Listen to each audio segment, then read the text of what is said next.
Hello. Hello. Hi, Week Liz. four. Week four. Hi, Teresa. Or So, other than still gonna die mad, how are you doing? um, I mean, I don't know. I a little like I feel a little beat down. I Yeah. mean, if we're thinking about, Mm-hmm. politics, Mm-hmm. I just think that, following the news of the war is just really depressing. And I mean, I feel like we kind of have said the same thing every time that it just feels like you're on the like we continue to be on the precipice of something that feels so starkly a break from the Yeah. past, A rupture, an a apocalyptic rupture. almost. Yeah, Going over the cliff.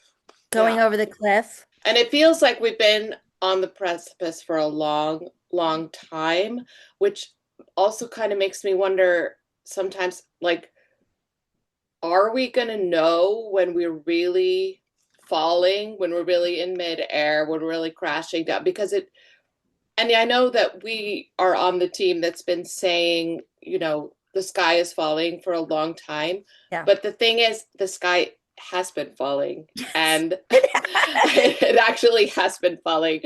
I still do get agitated when I see people expressing surprise. I'm like, I'm sorry. We really it has been a crash in slow motion, and it's Yes. very disorienting. And I think we talked about this last time or the time before, that there's this strange cognitive dissonance as well of obviously wanting Trump to finally hit reality and be taught that there is such a thing as gravity, but at what cost? The At what cost cost? keeps getting higher and higher.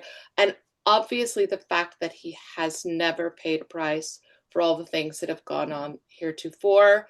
I mean, the sky actually fell. I mean, people, Trump lied, people died.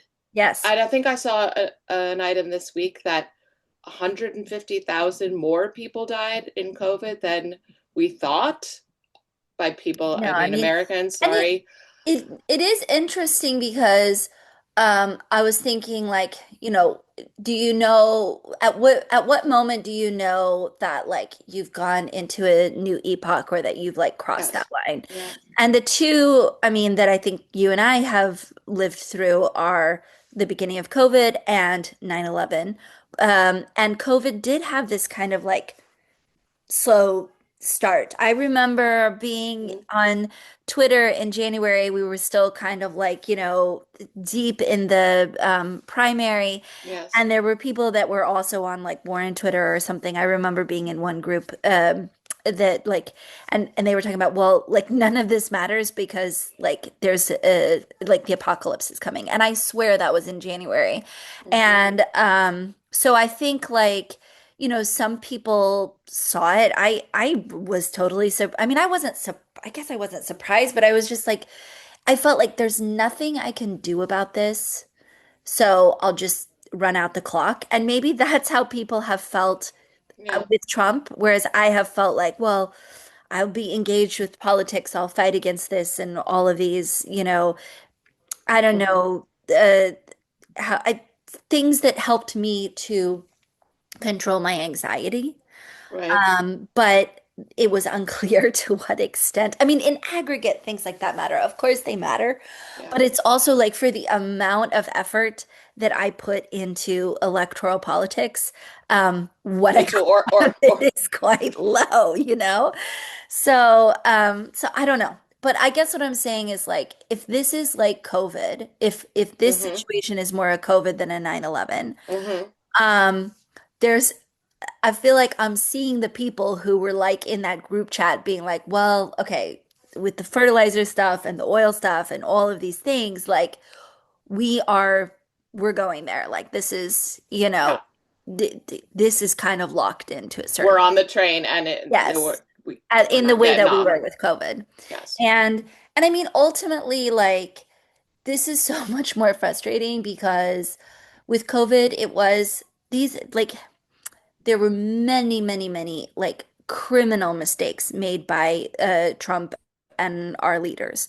Yes. But this the disease itself was not something, His fault, it so to wasn't his speak. fault. Like it Yes. ultimately was. He And did then, not well, although I would argue that he did quite intentionally unleash it upon the American public by not doing everything that was in his power to stop it. yes. But obviously that was his out, but there's always an out. There's always an out, Yeah. and But I mean, arguably with COVID, he did ultimately pay a price. yeah. Many people believe he would not have lost the election without COVID, but it doesn't seem commensurate to the crimes. First of all, and No, secondly, no.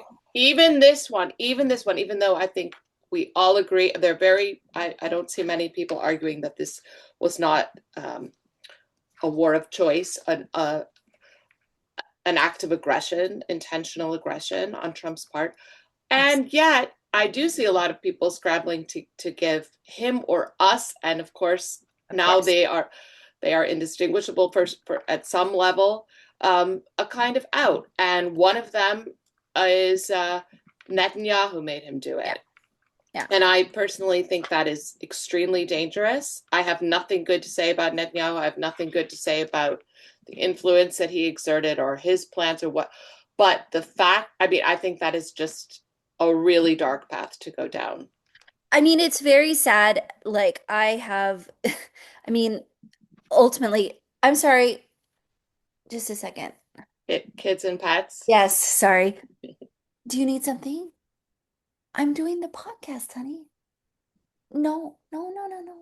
Oh, can we pause? I'm sorry. I Absolutely, thought I absolutely. told, did Papa go to take? Okay, Okay, so we're back. We're yeah, back. we're A back. little bit of a visitor there.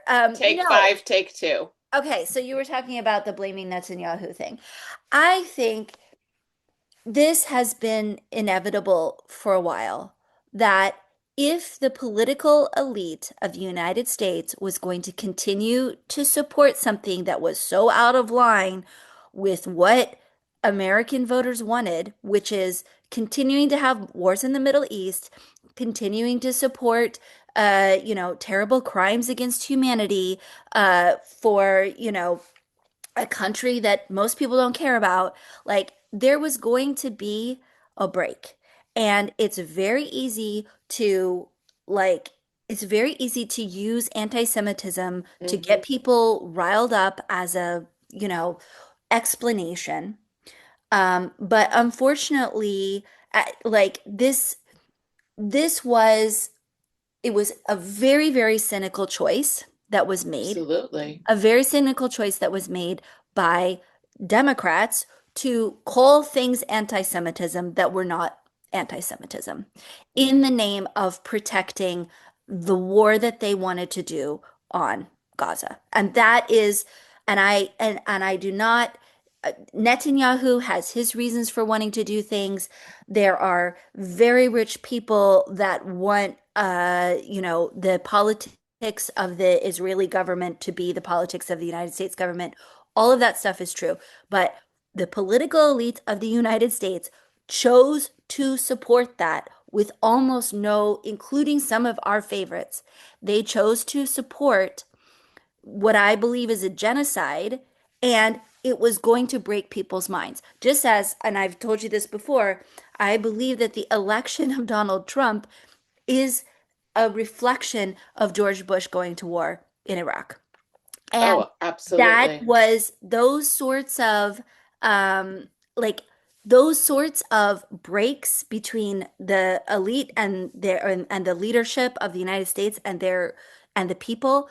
They open up space for good things like the election of Obama, even with its disappointments, and bad things like the election of Donald Trump. And now, Tucker Carlson and that whole gang of anti Semites to very cynically use this moment to, they don't give a crap about Muslims. They don't give a, they hate them as much as they hate Jewish people. So it's like it's not, there's no, there's it's a very cynical play that they're doing, obviously.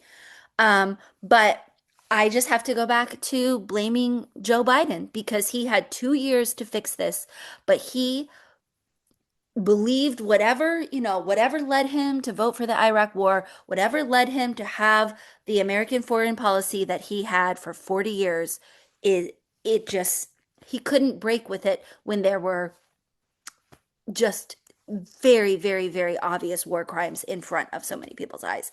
So this break, a lot of bad shit is gonna come out of it. And I don't. And as you say, it's been a long time in the making. And we see, even though, and happy to talk about this more, if maybe you read and listened to something about Democrats do seem willing to break with Trump on this. There doesn't seem to be a lot of Democratic support for this act of aggression. But first of all, we're not sure yet how many Democrats are actually going to vote to fund, to give him an additional $200 billion to do whatever he wants. It's a blank check. He's already declared that it's a blank check. It's not only for Iran. He's already said Mhm. that publicly. We don't know, but even some of them, like my own dear Senator Tammy Duckworth, is on record saying she will vote against the funding, which is big for her because she's always kind of reflexively pro-military and not pro-war, but I could have seen her saying something along the lines of what Alyssa Slotkin said at one point, which was, well, now we're in it, we have to fund it. Yeah. But she didn't. But the way that she said it was also telling, and I think also symptomatic of the break that you're talking about, which Yeah. is kind of, I'm not going to vote for it because I haven't been given a reason. Right. And it's like, why can't you just say that the entire thing is illegal, a catastrophe, a human rights violation? Why can't you say that? Why do you have to say it's because you haven't been given a reason? As if, to go back to Iraq, as if George Bush's, people have made the joke, well, at least he had the decency to lie to us. But that whole charade did not make it any better. And Mm-mm. particularly in terms of what we're discussing, like that people did not connect. It didn't matter No. what pseudo arguments had been trotted out when people started dying and then the war came home. Yeah. And the fact that the war came home, I think a lot of Americans, I mean, like you say, 9/11 was a real caesura. For Yeah. a lot of Americans, the Iraq war was a real caesura, but only for some. It Yeah. wasn't something that we, Mhm. and there I see a similarity to COVID as well, that it's Yeah. not, it didn't break everybody's brains simultaneously to the same extent. It was sort of something people experienced at many different levels. It didn't unite us. Um, Well, and I mean, this is like kind of an ongoing, like, there's a real problem with American empire, such as it is. The United States has acted imperially for a long time, but especially since World War II, of having this, the global hegemon, or however it's not like a traditional empire, but it has these aspects, and it's had this like global dominance based on violence in all of these different ways, and done all sorts of terrible things in post like during the post-colonial period to push things to basically end the rise of socialism and all these just horrible, horrible crimes. But the whole time that they were doing all this stuff, the American people, they don't think of themselves as having an empire. right. You don't grow up saying, like the way that the British had an idea of themselves as imperial, or the Romans had this idea of themselves as imperial. The people in the United States, they think of the lower 48 is kind of like, besides the people that are in Alaska, but it's like we don't even remember that Puerto Rico exists. And like there's so many like there's so many inconsistencies between the power structure that was set up post World War II and sort of where the populace of this like supposed democracy are. And there's been a real, I mean, it happened with Vietnam and then it happened with the Iraq War. And it was always kind of this like people didn't they the people who ran that empire were very, very smart, or I don't know if they were very smart, but a lot smarter than what we have now. Cunning. Yeah, and they set up structures to cloak all of these things, and they told stories to, you know, get people to believe all these things. And as these stories sort of start to fall apart and American like power, global power goes down, I mean, people are just going to it's just going to make this back and forth and this tension more and more chaotic, more and more difficult for people to understand. Because I do think that there's obviously a very, like, there is some reason why the United States has been such close allies with Israel. And the anti-Semitic reason for it is absolutely the wrong, that story of whatever they'd like to say of the, Jews being in charge or whatever. That is not what this was about. This was about oil.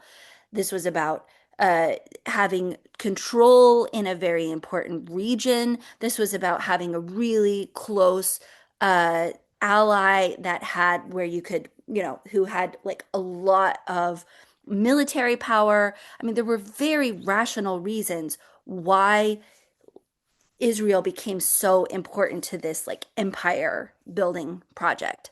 And obviously, like, it's just like the wheels are coming off the fucking jalopy. That's what it feels like to me. The It wheels that are well, coming it off the absolutely feels imperial jalopy. they That's are coming off. As a friend and I were saying today, Trump lit the fuse of stupid, and it's very, very difficult to put yes. that out once you've done it. There's really no going back. But when you talk about the order that was set up or the structures that were set up, and you call them empire, yes, I think calling them empire is the part that wouldn't register with most Americans, but they certainly would recognize that there was a post-war order, the rules-based order, and that we were the good guys. And that was the cover story, right? Yes. And That was so the cover that story. was That's what I that mean. was that was the cover story. And but that is also coming apart. Obviously, that lie has been exposed, and yet there's no orientation, like no place even to stand from which to judge that. I mean, because if we're not, I mean, we were sort of the arbiters of this rule-based order. So if we've stepped back, who is the world's policeman? Who's going to take Trump to The Hague where he belongs? Yeah. Where he belongs. No, and it's not tired old Europe, I can tell you that. And Mm-hmm. I mean, I just remember like when I got done with that, what's it called? The Jakarta method, this Mm-hmm. book. I Um, know of it. Mm-hmm. so it tells the story basically of, how the US and the CIA Yes. were behind this like it's not, they don't call it like a genocide, like a politicide, I think you call it, but it was, I think it was millions of people that were killed in Indonesia in the mid 60s, and during this coup that was obviously supported by US military and CIA and all this stuff. So, and then they went around to all these other places and they called it the Jakarta method. And they like even had it like, for example, in Chile in 1973, Mm-hmm. before Pinochet came to power, it like people started to notice that something was happening because there was like graffiti about Jakarta, like Jakarta is coming or something like that. So there, it was a very clear, like there was a very clear way in which they were they found a method and then they used it in all of these different places. But when you get to the end of that book, what you feel is, oh my God, capitalism and US capitalism won so brutally and so well. They whipped communism so hard that there's like, I just had this feeling of like, there's not really any, there. there's not really any opposition, you know? And it's like, I Or guess there in that isn't a way, real boogeyman. there's There, there in that way, I guess that's what always kind of has kept me a liberal in some ways, is just because I'm like, there's not actually another option out mhm. there right now. I mean, I hope it's growing, and I mean things happen, but like they won so hard, you know? So even like China as it exists now, I Yeah, mean, it exists in this way because it is able to exist in a capitalistic right, world. right. And, It's you know, Russia, I mean, my God, that's I don't know, that's just a mess. So it's just like there's not like, oh, and I mean India, which was like quite communist for many, many years. And uh, managed to escape the worst of all of this, and then now, you know, nationalism, and I mean, it's just, I don't know. I'm not speaking straight now. I just have this feeling of like there has to be some kind of hope somewhere, and I'm sure that there is. I'm just not exactly. Yeah. I sure just where it's going to come. All right, well yes. let's zoom in on one. I mean, maybe it will come from the United States. Maybe, Maybe. maybe. I mean, we have seen more than I remember seeing in any time I can think of, more, you know, talk at least about unions, union action. We have candidates who are getting more vocal about, or look at Mamdani. I mean, the U.S. is still has great potential. Let's say. Yes. Yes. So I was thinking we could circle back to a discussion we had about the state of Maine and Yes. what's going on there, um, with their candidate. I mean, it is quite amazing that this Senate campaign has become such a national news story, has people following it. I mean, if we all, on the one hand, if we all believed in democracy, we should just be saying little more than it is up to the people, to the maniacs, The who, maniacs. who they want to elect it. But obviously, we all have our opinions, and given that there are only 100 senators that do rule us all, it's understandable. And we've been let down big time by a handful of people that we won't bother to name. You all know who we're talking about. um so Graham Plantner, he's still like causing a lot of discussions. There's the anti-Semitism charge. There's, well, the Nazi charge that is obviously linked to anti, and I have seen a lot again on social media about people being purporting to be very disturbed, and I mean, I believe them. I'm just saying I don't. It's just interesting to me that it seems to come in waves of, you know, outrage about the tattoo that he got as a Marine that was a Nazi Totenkopf. He sort of claimed he didn't know that it was just a skull and crossbones. He more or less apologized for it at one point, but he's sort of backed off of that now, kind of going more with the, it wasn't that big a deal. It was basically skull and Has he really? I crossbones. haven't seen him say that it wasn't that big of a deal. So there was that interview in Sateo, or how do you pronounce it? Sateo. Yeah, I didn't read it. Okay, and that has been quoted a lot. I think it hasn't been quoted accurately, but No. it has not been quoted. I've seen a lot of misquoting of it. But he did downplay it a little, and what he certainly did not do was apologize. At least not in that interview.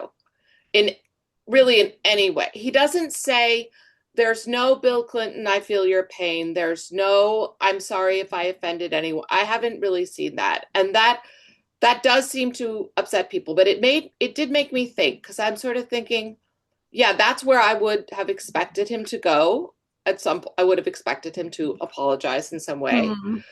Um, for sort of the offense that he should understand it would cause.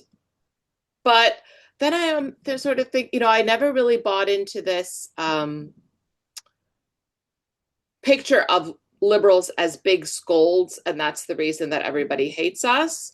Um, but there is something about this need to see him grovel and the need to see him apologize. It's like, I feel like I've seen him apologize so many times, Teresa. Like I just saw really. him come out and say, don't judge me for the worst thing I did on my worst day. Like, you know, Mhm. like I'm Although sorry, that but even I think there's that a little bit. Can we just take mhm, I think there's a little bit of an interesting situation here where mhm. I barely go on Blue Sky. I'm mostly on Twitter. You're more Right. on Blue Sky than Twitter. Yes. It is a Yes. huge divide. Huge. And it's a huge divide. And I will say, I think that Blue Sky has created its own Mhm, ecosystem mhm, that I personally find very off-putting. mhm, I don't like it over there. I mhm. find it even sometimes seeing the same tweet, like seeing the same things tweeted over Yeah. there as I see over on Twitter. Like It hits differently. I don't like the vibe. And it is scoldy It is and it scoldy. is superior. Mhm. And I've seen them do it to Jamel Bowie and I've seen them to do it and Parker Malloy and other favorites that I had over on Twitter. I see how they turn on people. And I'm sorry, but it reminds me of what I used to hate about Twitter. And I have to say, what I kind of like about Twitter now is it doesn't have that vibe. People fight, people are mean, there's a lot of disgusting, horrible people, But we're but getting it out there. it's not that like I'm gonna cancel you for Hmm. this and this thing. Like I can't describe what it is, but there's like some air that was let into the discourse by a lot of those people leaving. And that doesn't mean that I don't think of course, I think it's a bad thing that he did the tattoo, and the voters should take that into account when they make their decision. We are now months into this. I have never seen that woman be asked why she has vetoed all of these labor bills, why she protected ICE with her veto, why she You're protected talking about Janet Mills, the I'm other talking about candidate. Janet Mills. I'm talking about why are we talking about somebody's Reddit posts and things they did in 2004 when they were meatheads and when she has an active record, which is the whole reason that they didn't want that the left and progressives and labor in Maine did not want her to run and went and found Graham Plattner in the first place because she was unacceptable to them. And I'm like, we're in the middle of fucking World War III. I don't want to hear about the fucking tattoo again.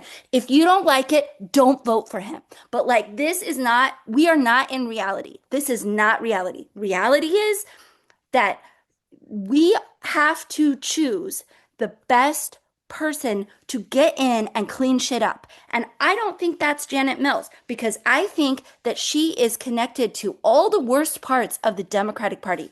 Could they have found someone better than Graham Plattner? Maybe, but he's obviously a very talented politician if he's been able to survive a lot of these attacks. I'm sorry, but a lot of these attacks come in coordinated with a little leak and a new little article in this one journal and then it's like everybody That's and what I meant by everybody's taking waves, out right? and I'm Because just like and I'm just like this I can't even and go that on this gets back anymore. to the original point that um, by his own account, but there seems to be evidence for it beyond his own account. He's organizing on the ground. He's not just online like a lot of these people are.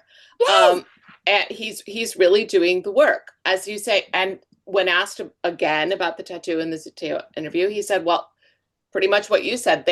People know about it. It's been out there since they will make their decision accordingly." Yes. Um, and yeah, I think maybe we should talk about it from another angle. Let's move from anti-Semitism and go with the gender thing. I think one reason he may not be groveling too much, I'm not saying he never apologized. I'm just saying it's not his go-to. It's not the tone that he's going with. It's Yes, I not get what like you're saying. I'm not disagreeing. I'm not gonna, and Yeah, he's just not gonna whip you're right. himself. Like he's not gonna performatively Mhm. do it again and again. I don't know what he's doing. I'm not at the town halls in Maine, and I don't know what he's doing if people confront him there. But he takes unscripted questions, so I imagine it comes up. But this does bring us to gender because I think one of the reasons he doesn't do that is that he is performatively not kowtowing to the pearl clutchers, as he has quite, a little bit dismissively called them. And a lot of them are women. And now Janet Mills has run with this, and you sent an ad over, sort of, yes, sign me up for the pearl clutching, obviously, um, not quite in those words, being offended at being called a pearl clutcher, wanting to make it a much bigger and more profound issue, but now not the tattoo, but rather some old posts. What did he say? Do you know? So there was an ad because I went and looked at it because I Mm-hmm. like to see things in context. So it was an Mm-hmm. ad for underwear that are sort of like, steel, like what was that, the medieval thing that you would wear so that you couldn't, a chastity belt. It was like Oh, an ad for a chastity belt. And someone being like, now women can go out and get effed up or something like that. And then he responded with, "Hey, I don't think it's a great thing to say," but it was like in 2013 or something. And he responded, and he's like, what? We're gonna have people, why are people getting so fucked up? And now women, and he basically said the thing that always makes you go, where it's like, well, women have to take some responsibility. okay. And I think that if you Although I look think at it, wearing such a garment would be a form of taking responsibility, would it not? I mean, yes, what was but she wearing? Always being the pertinent question. yes, but let's keep in mind that in 2013, you still had Dear Prudence at Slate, a woman, Oh Emily God, Yoffe, saying women have to not drink so much. And yes. these sorts of like, it was a different It was a political time. discourse. It was It it was a was it different was a political mainstream time. discourse. And Mm-hmm. I don't think that this is the thing about his Reddit posts. If this is the worst that they can find in his Reddit posts, if the worst they can find about him is this, because this is the one they keep sharing over and over again, that and the tipping thing and the tattoo. If this is the worst they can find, I'm sorry, but who can, like, what kind of doofusy white guy? And I don't think he is a doofus. I actually think he's quite intelligent I because, actually don't think he's a doofus either. So the narrative goes like this. He got Now I'm back at the tattoo for a second, but he got the stupid tattoo. So he's a meathead. I said, so idiot. Then he, pretended he didn't know what it was. So now he's a liar. And then basically now we jump to he's John Fetterman all over again. which And makes no with sense. it makes no sense. It really actually makes no sense. No. Now, and so the lines are: if you are stupid enough to vote for somebody this stupid, then we're going to get another John Fetterman. And then we get into he has no experience. And this is a huge divide. I think also, as people say, it's another way of being scoldy, another Yeah. way that a huge generational divide. I mean, where the people who have experience have been discredited in the That's the eyes thing. of That's many, the many thing. voters. And That's the they thing. still They're want to reserve the unpopular. right to Yes. judge and to Yes. put people in their place. I'm just like, this is my whole thing with so many of these like centrists who are like Biden dead enders. I'm like, Biden, you voted for him and wanted him when he had written the crime bill, when he was, the head of like, the not the head of the Foreign Relations Committee, but he was the head, the Democratic head of the committee that fast-tracked the Iraq War. He was a huge booster on the Democratic side of the Iraq War. He has so many. I mean, he basically became vice president because of an actual like racist remark he made while running for president the third time. Like this You guy, haven't even mentioned Anita Hill. I haven't even mentioned Anita Hill. And it's like, y'all love Joe Biden so much. Shut your mouths. You can love him if you want, but we progressives have had to drink so much shit from centrists. We've had to drink it with having to vote for Hillary Clinton after she voted for that war, with having to get together behind Joe Biden after seeing Warren and Bernie flame out after all that hope during those years, and it just going to that old man that everybody knew was too old. And it's like, no, you've lost your right to speak on this because you I know what you're, I mean, not talking to you. I'm talking to the Will Oh, Stancils and all those centristy liberals who think they're so freaking superior all the time to the left. And you know, many times I am on that side too.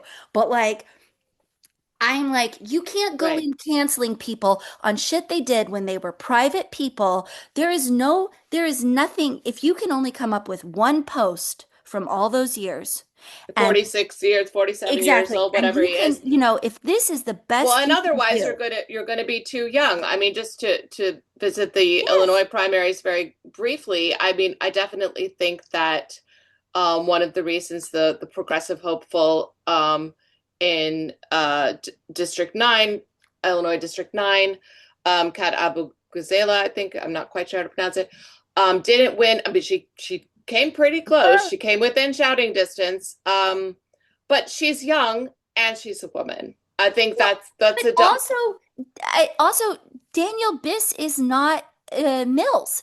He's No, he actually is not. He's a he known is quantity. actually He's an progressive. incumbent mayor. He's progressive. He, He did not take APAC money, contrary to what a lot of people had been he saying and out there. I probably would have voted for Kat. She really charmed me by the end. I Mhm. really liked her, and I want real change. And I probably would have voted for her. But I wasn't sad about those. Like No, he's gonna, no, because he's gonna be he's gonna good. be totally fine with those votes. He's not gonna be a problem for No, progress. I think the story is still how well she did, Yes. actually. Yeah. Yeah. No, that she did quite well. She did quite well, and I think it's partially because people want new leadership Yes, they and do. they want new ways of speaking about things Yes, because that's what she did.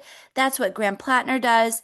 And really, like, even though it's hard to remember now, but that's really what Warren all the way back in 2012 did. That's what Bernie did in absolutely. Hmm. 2016. That's what AOC did.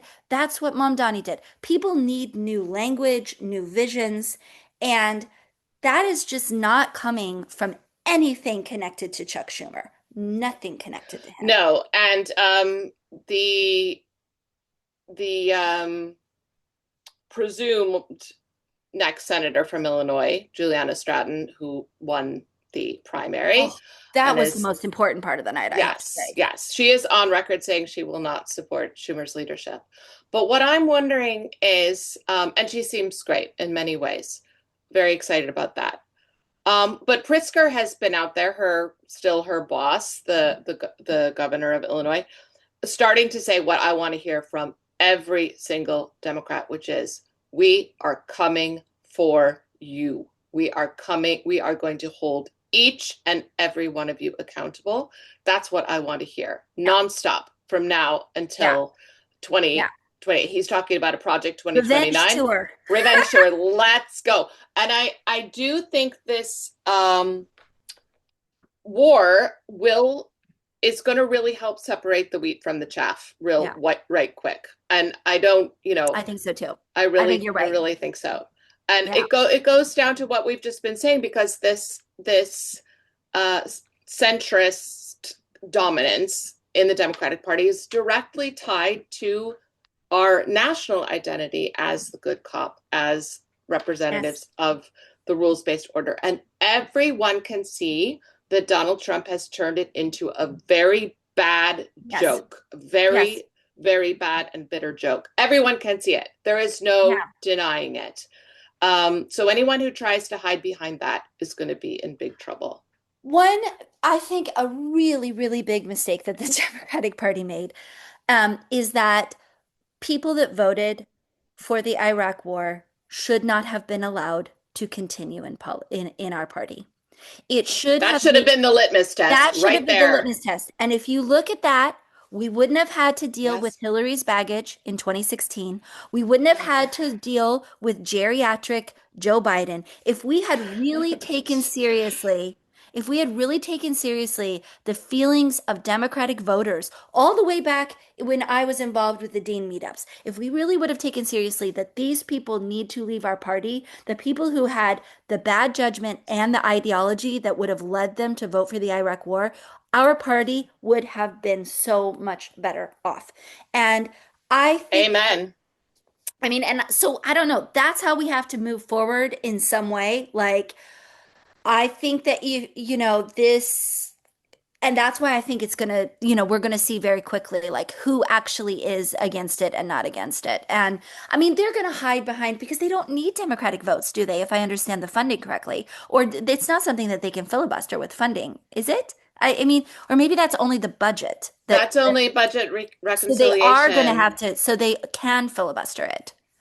Well, I think so. that's going to be interesting. Now we're Well, talking. first it has to get Now through we're that. cooking. First, it has to get through the House. I don't know if Yeah. you heard the interview today with Adam Smith, who I was not really aware of. I was like, "What? Adam Schiff? No, Adam Smith, I don't even know who that is. from I believe the state of Washington, and he seems to be on the Armed Service Committee.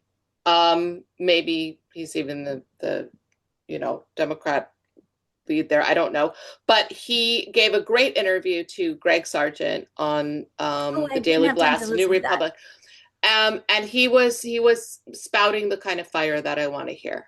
I gotta listen to Which that. yeah, which was just Greg Sargent asked him, should any Democrat be voting to fund this war, and he said, absolutely not. Yeah, Thank you. And then he also got very fiery when talking about the Republicans. I mean, why don't we see more of this? I All don't right, know. but and he said, if you want to fund your stupid, and he it was profanity laced as well, which I Good. also appreciated. He said, if you want to fund your stupid fucking war, then you go ahead and raise taxes on the American people. Get taxes back on the day. First, you cut taxes. Now you come back and present us with a $200 billion bill. No. No. No. And that's all I want to hear. That's all I want to hear from Democrats is no, and we're coming for you. Yes. No, it's Those are true. the, Those are but the. then we have maybe for our last little segment, we should talk about how much our votes are going to count. No. Mm-hmm. One thing that we do have to mention though, because is we forgot to mention that Elizabeth Warren did endorse Graham Yes, Platt she did. Yes, she in our did. conversation. Yes. So. And what do we think of that? Well, to me, that's just the nail in the coffin that so much of this, like, is just not serious. And that this is really, we're in an ideological conversation. Yes, They want to make it a conversation about character. And they do. And and so then to they also me, went I'm like, immediately the personal attacks on ideology Warren is again. also character. Ideology is also character to That's a me. very, very good point. So I don't know. So that's all I want to say about that. But okay, so we're going to we're going to end by talking about I will just add Save what you said Act. about Are we Warren talking about that the Save Act? yes, among other things. But just to Warren for 1 second, she rarely, obviously, she has made some mistakes in her own judgment, as everyone does. We talked about the sort of similarity between what's happening to Graham Plattner and the whole Pocahontas brouhaha. It's But very but similar. I don't. But people really are itching, as you say, to make it about what they call character. What they really mean is character assassination, personal attacks, ad hominem and ad feminine attacks. So they're going for Warren again. I could think that I wouldn't be surprised to see those snake emojis Oh yeah. resurrected. But um, she is actually a very good judge of, I wouldn't say character, I would say personnel.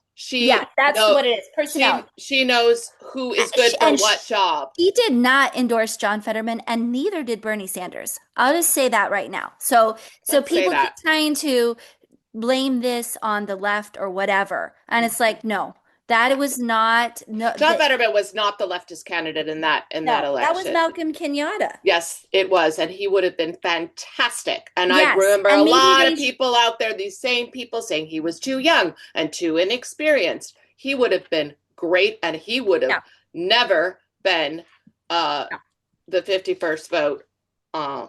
on for anyway. Can I tell Um, you my little bit like my little silver lining, or maybe this is just me being a little bit delusional, but I have to have my things that let's make me have our happy. hopium.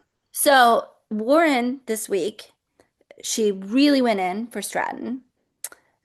In Yes, fact, she was one of I think Stratton's biggest endorsers, yes, that's besides correct. Pritzker. Mhm.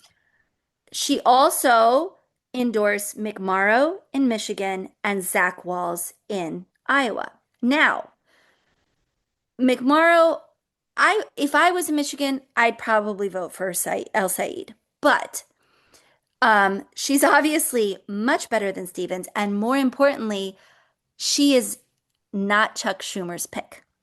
So this week, or within the last few weeks, it's four Senate candidates that if they make it into the Senate, are going to vote the way she wants them to vote on whoever the Senate, let's pray to God, majority leader is going to be. So Do you I have any think ideas about who that might be? I don't know, but I don't think she would choose herself because I think Mm-hmm. she actually, and especially after the burn of, running for president, I think she Mm-hmm. would. I don't know, maybe Van Hollen, but I really don't know. But I don't think that it's also open. Oh, and also with Peggy Flanagan, who again, very, very tight with Elizabeth Warren. She is building a little caucus that is going to have a lot of power in this next Senate. And that is very exciting to me because That is very, very if we exciting. can hang on to democracy and we can actually get a trifecta in, and Elizabeth Warren actually has a say in what the Senate does, Now we're talking. now we're talking. Now we're Yeah, cooking. yeah. So, yeah, and in a way, it's like I just think it's the Senate is always just so much more important than the House because the House it can be moved. The house can be moved. They're Yes, so much more sensitive to political wins. right. So Which is why I was encouraged to see this. Again, I didn't know much about him before, but he seemed not like a firebrand by nature. It mhm. was that the war has got him, has lit a fire under his butt. And Yeah, I'm glad, really glad to see it. yeah, Um, yeah, so okay, so are we going to be able to, I mean, obviously I think we agree that if there's a free and fair election, I think the Dems will sweep it. I think their chances of taking the Senate now are about 50-50, which is amazing. amazing. Amazing. But there's the SAVE Act. Yes. There's, and I heard some scary things this week about it. Still not slated to pass the Senate, but they might try to slip it into budget reconciliation, which would be completely illegal. But who's going to call them on it? So basically, I think it was Norm Ornstein who was recounting how this might work. So they could go to the parliamentarian, say, hey, we want to put some SAVE Act provisions in budget reconciliation, which then doesn't require a filibuster, just a simple majority. The parliamentarian would say no. But guess what? It only takes a simple majority to override the parliamentarian. I don't even want to hear about that parliamentarian. Yeah, definitely. Okay, so there's that. Then there are some other dangers, which I think the best example of this was what we saw with Tulsi Gabbard going down to Georgia and demanding that ballots be handed over to Yeah, the federal government. So basically, this attempt to create a kind of national registry, a national database of voters. And I was listening to the New York Times, the daily podcast on this, which I actually don't recommend. Um, I but wasn't even tempted. no, no, I fell on my sword and listened to the whole thing. And the interviewers asked her colleague, well, why do you think they're doing this? Why do you think they're trying to create a federal database when they know it would actually be useless because these are moving pictures, right? These are, I mean, people die, people come and go, people like, you're never going to be able to capture that No, at the federal no. level. And his answer was unsatisfying, I think, because I think one reason that he did not mention is it's vengeance. They want a list of people who have voted Democrat in the past, Yeah, and they want to blacklist them. yeah, This is not being talked about enough.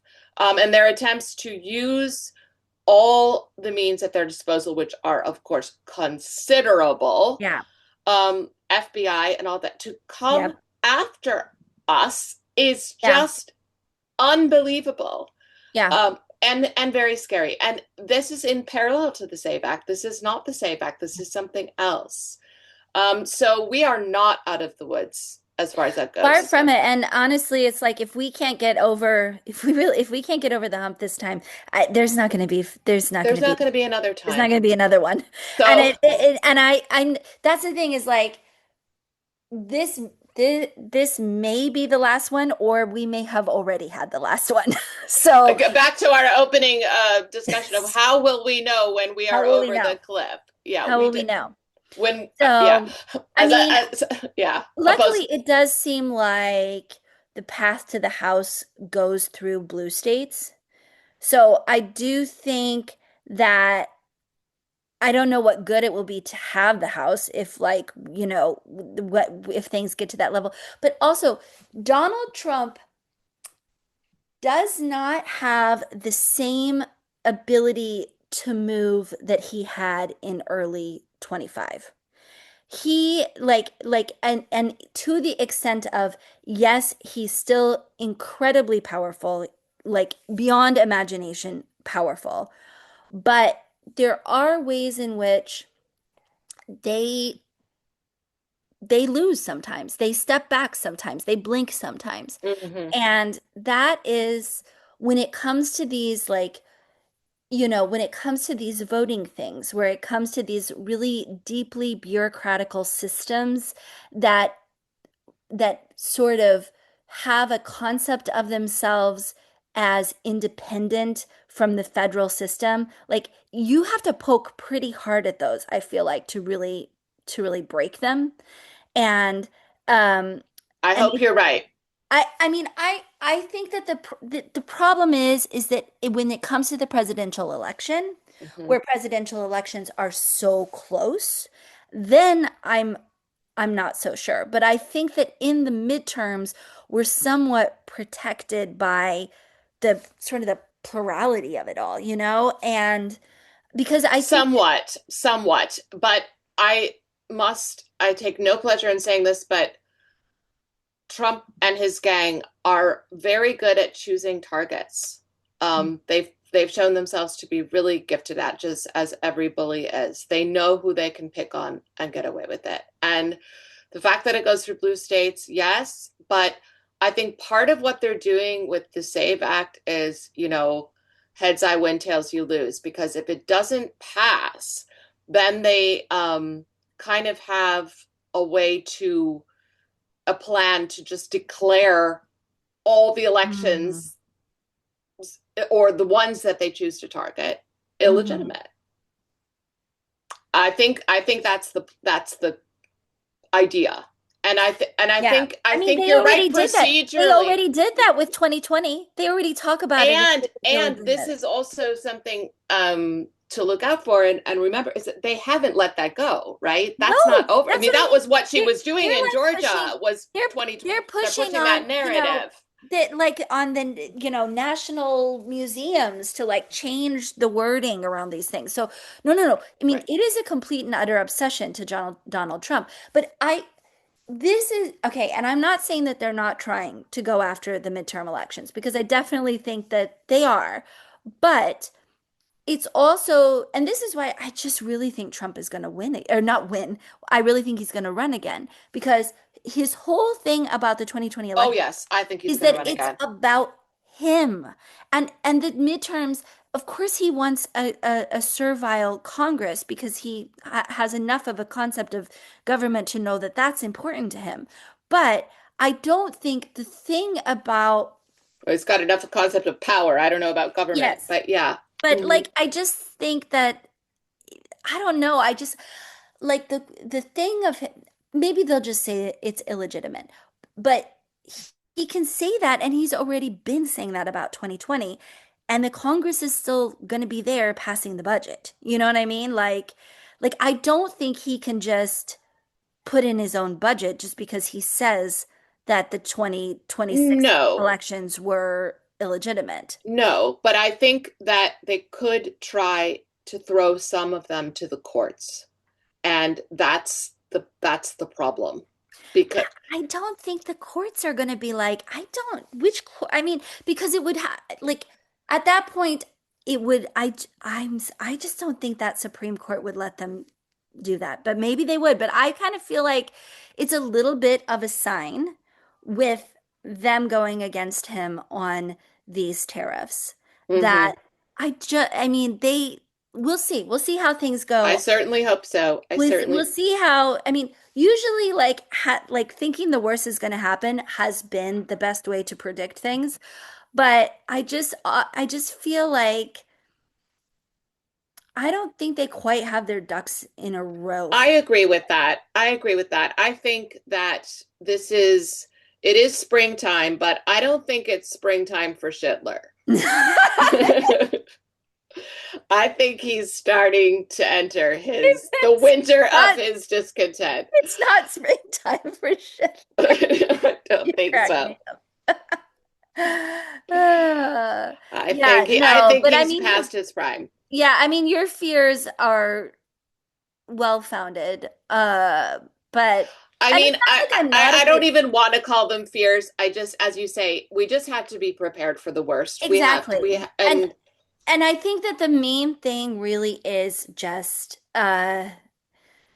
we gotta win. Like we it's just gotta win. We we gotta gotta win. win, and that's, that's easier said than done, and there's a Especially, lot yeah. of, yeah, and there's a lot of really close races with the Senate, especially really important and really close races. And something that, we haven't really mentioned at all, we haven't really talked very much about Dan Osborne, who is, Hmm. my home state, Nebraska, the independent running there. And have you picked up on these shenanigans going on there at all? No, no. Okay, so basically the Democratic Party in Nebraska, um, held back from doing any kind of primary and let Dan Osborne run this time because he had shown how strong he was, and so they were like, we're not going to run a candidate in the primary. And then the Republican Party found a guy to this pro-life pastor to run as a Democrat just to pull votes from Dan Osborne so that he will, because they were going to leave the ballot, the Democrats wanted to leave the ballot line empty. And so they found this Republican. So then this Democratic activist, she signed up to run against this guy so that then she could win the primary and then withdraw from running. Hmm. Hmm. And and I don't know which court it is or if this was the unicameral. I haven't, now I can't remember how it was, but there's been a decision to take her off the ballot, but not him. What? That is Because, insane. yes, because she doesn't intend to serve. Because she's And publicly stated that she was going to withdraw, I or think so. I don't know if yeah, something like that. I don't know if it's publicly stated or if it's like something that came up, and I don't know. I don't know what the deal is, but because I haven't followed it closely enough. wow. But I mean, this is the kind of shenanigans that Hmm. they are willing, this is the kind Absolutely. of They're willing. anti-democratic things that they're willing to do. Oh, the mask is off. The mask They is have fully no off. truck with No, democracy. no, That that ship has sailed. We are no. over that cliff for sure. Yes. Yeah. So I don't know. So we'll see. I don't think it's quite, I think it's like going to a higher court. I don't know if it's going to go to the Nebraska Supreme Court or what, but this is something to watch because um now there's talk that if they keep her off the ballot, she can still do a write-in campaign and Mm, win the sure. primary that way. Sure. Okay. Okay. So that's going So, to wow, be, never a dull moment. Lots of voter but education. that's Lots what of I mean about like it's so much work to win against these oh my, headwinds. yes, yes. Like, oh, and who knows? But And it probably and they don't even say, I mean, they don't even say leans are. I think they say strong are. And this is how hard people are fighting in Nebraska to try wow. to do. I mean, Wow. it's kind of beautiful, you know? Yeah, I was gonna say at least people are doing things and paying attention and not giving up and not saying, "Oh, it's all over. I might as well not vote." I mean, I don't think that's where people are. I hope not, but I do think there is growing cynicism. Obviously, Yeah. there is growing fatigue. Still, people are still tired from. I mean, I think we've all been tired since at least 2020, if not earlier, and that's concerning. That redounds to their benefit. Except, and this may be one reason they're fighting so hard, even strong R. Their participation rates are not great when Trump isn't on the ballot, and the Mm-mm. same is not true for us. So, No, no, that is, we're battle tested on that. yeah. And I mean, all of these primaries have had huge, I don't know if the Illinois primaries I was had, going to ask you the same. Did you read anything about participation I rates? don't think that they had such great turnout there Mm. with but I don't know. I mean, Illinois politics is very hard for me too. I don't understand it very well. It's got its own machine. It's like Yeah, New York State in that way. But I right. lived in New York State, so I kind of get New York State Hmm. politics. Right. Whereas Illinois is just like it's a little because it's these different machines fighting with each Yes. other Yes. and then it was Yeah. all this weird stuff with like the CBC being really mad at Pritzker, even though Pritzker helped get a black woman elected to the Senate. I mean, it's just like a lot of like, Crosswinds and yes, yeah, yeah, strange little like fiefdoms. This is the for sure. problem with all of these safe red, safe blue Mm. states in the United States is that we end up with one party systems, and that just invites a lot of problems. It just does. Problems and cynicism and And disconnect and cynicism. people And just saying, cynicism. okay, That's the well, name. I'm out. What am I supposed to do about this, you know, prearranged result? Yeah. But we'll take the W. It went well in Illinois I mean, overall. yeah, Mm. some bad. I mean, there was this woman who voted for the Iraq war who's coming back to take. That's true. Yeah, That's so true. she That was was really not good. that's true. Really not good. That's true. But I'm like 2 years. That's a blink of an eye. I mean, you We'll know, get her out again. yeah, we'll get her out. And I think that if things go according to like the polling, there's not going to be one or two, it's not going to depend on one or two House members to Hmm. make sure, it's not going to come down to Right. that little edge like that, and then get her out next time. But Well, look, I think we gave more occasion for hope than I thought we were going to. when we me with started, when we started my about, dreams of an Elizabeth Warren caucus in the Senate. oh, that is such a lovely dream. Yep, I'm gonna sleep well tonight just I'm not alone. on that alone. All right, we made it through another week. Okay, Okay, talk dear. talk to Talk to you soon. you next week latest. Yes.